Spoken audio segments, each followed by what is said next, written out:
A ver, hoy vamos a meternos de lleno en una de las alianzas más complejas y francamente inesperadas del mundo energético, la que se dio entre Venezuela e Irán. Es una historia que tiene de todo: petróleo, sanciones internacionales y al final una soberanía perdida. Arranquemos. La cosa empieza con una pregunta que parece un chiste, pero que es totalmente real. ¿Cómo es posible que el país con las reservas de petróleo probadas más grandes de todo el planeta se quede sin gasolina para su gente? Esa es la pregunta clave que nos va a guiar en todo este análisis. Es que el contraste es brutal. Por un lado está el potencial, una superpotencia energética con historia. Y por el otro, la realidad que se vive en la calle, una escasez de combustible terrible y la necesidad de importar gasolina. Es un colapso que a simple vista no tiene ningún sentido. Bueno, para entender cómo se llegó a este punto tan crítico, primero hay que ver cómo se derrumbó este gigante. Vamos a desglosar las razones que explican esta crisis de combustible. Hay que aclarar que este deterioro no pasó de un día para otro. Empezó ya a finales de la década de 2010, con una falta de inversión crónica que fue ahogando a las refinerías. Después se sumó la fuga de cerebros, la pérdida de ingenieros y técnicos clave. Las sanciones de Estados Unidos en 2019 fueron como un acelerador de la caída. Y para principios de 2020, la capacidad de refinación era, menos del 10% de lo que solía ser, una sombra de su pasado. Fue literalmente la tormenta perfecta. Imaginen esto: décadas en invertir en mantenimiento.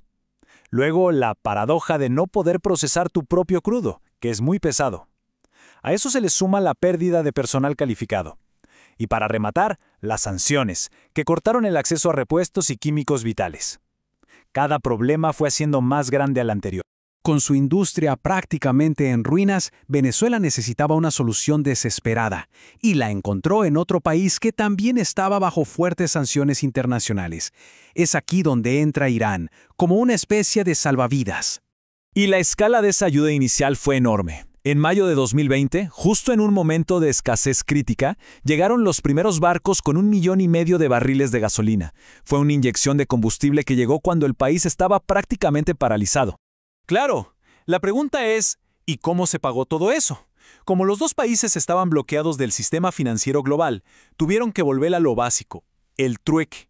Venezuela entregaba su crudo pesado, y se habla de que posiblemente también oro, a cambio de la gasolina refinada de Irán. Un acuerdo totalmente opaco diseñado para saltarse las sanciones.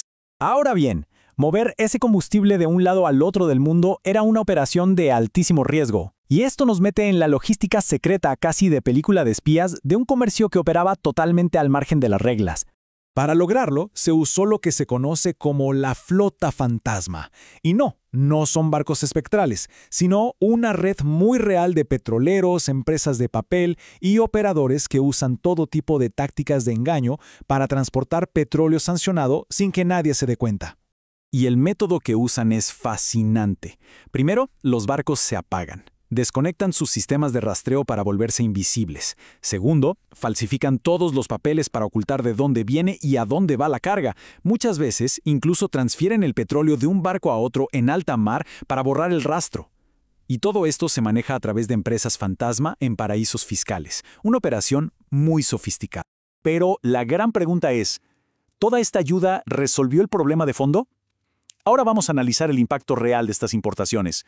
¿Fueron una cura de verdad o solo un calmante temporal? Miren, hay una frase del Southern Center que lo resume a la perfección.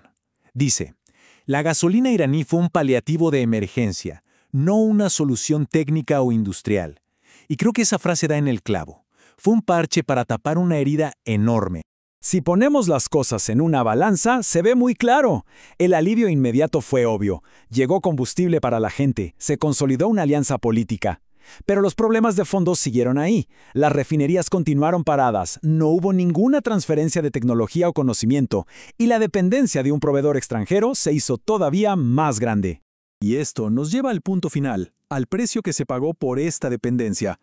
¿Cuál fue el costo real de esta alianza para el sector energético de Venezuela?